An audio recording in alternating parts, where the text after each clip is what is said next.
So there's the lineup, the dandelion detox.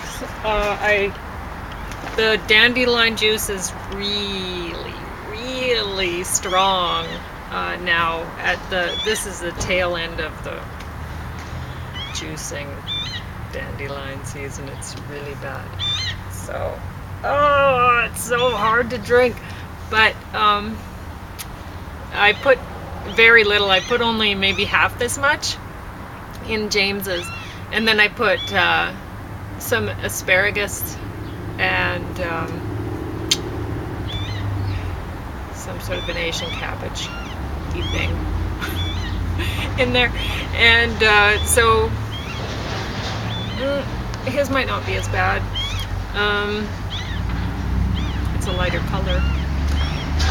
Anyway, with the dandelions, since they are high in iron, if you have anemia or anything like that, well, you won't be having any troubles with anemia by the end of the detox.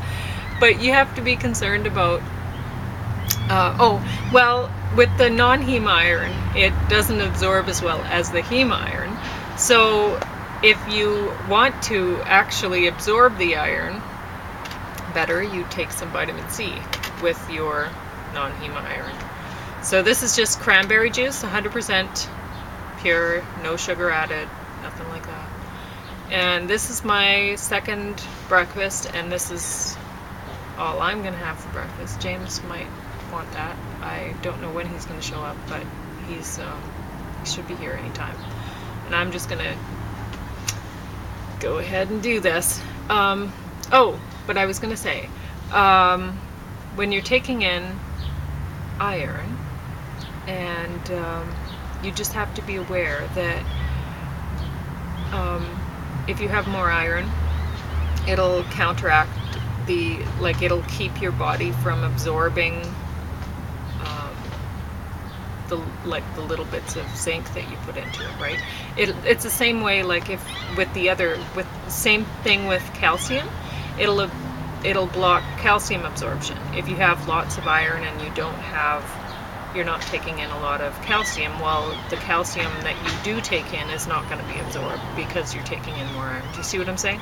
So you have to be aware of these sort of things and then make up for it later on. So, and the same is true with the calcium. You could be taking in loads of calcium because you really love the stuff, and you're not going to take in the iron then, right? So just nutrition's complicated. You got to try to pay attention to what you're doing. Anyway, I better just get this over with. I should have drank it immediately after juicing it, and it took me an hour and a half to clean the dandelions for these two glasses. They're so dirty. Oh, this is so terrible. It's really bad at this time. It's so hard to drink.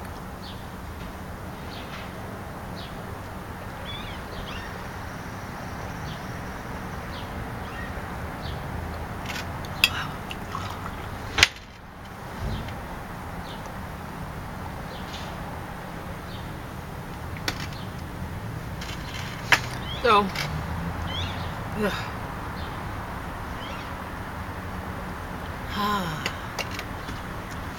so some people might be thinking, well, I want lots of, that's so bad, I want lots of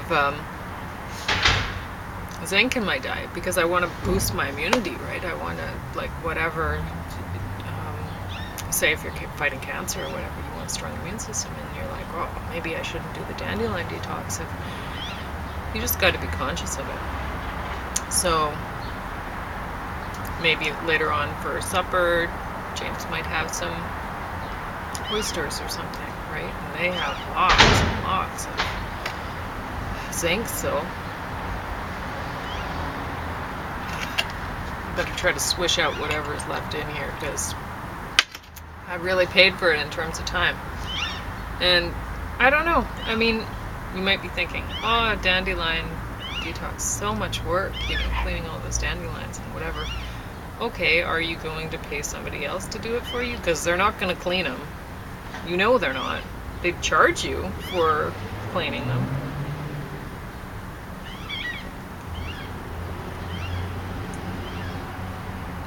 You'd end up with a dirt detox.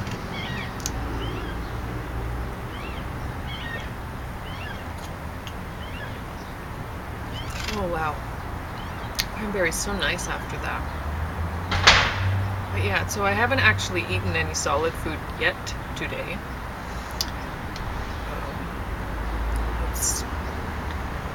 I just go with this for, like, it's amazing when you, oftentimes you just need water when you think you're hungry. And when you do things like this, or like the first juice that I make in the morning with the ginger, it's bad too. But I mean, the dandelion detox is worse for me because I'm doing that on top of this, right? So it's like, oh. Anyway, but you don't often need a lot of solid food when you're taking this. You don't feel hungry. It just totally cancels out your appetite for a while, honestly.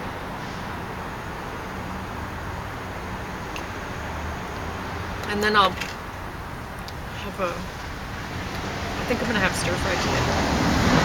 But normally I would eat more asparagus and salad greens during my dandelion detox. It's great time for that.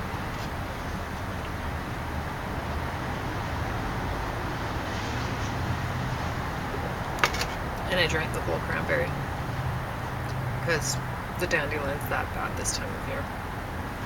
Anyway, that's that. Second breakfast.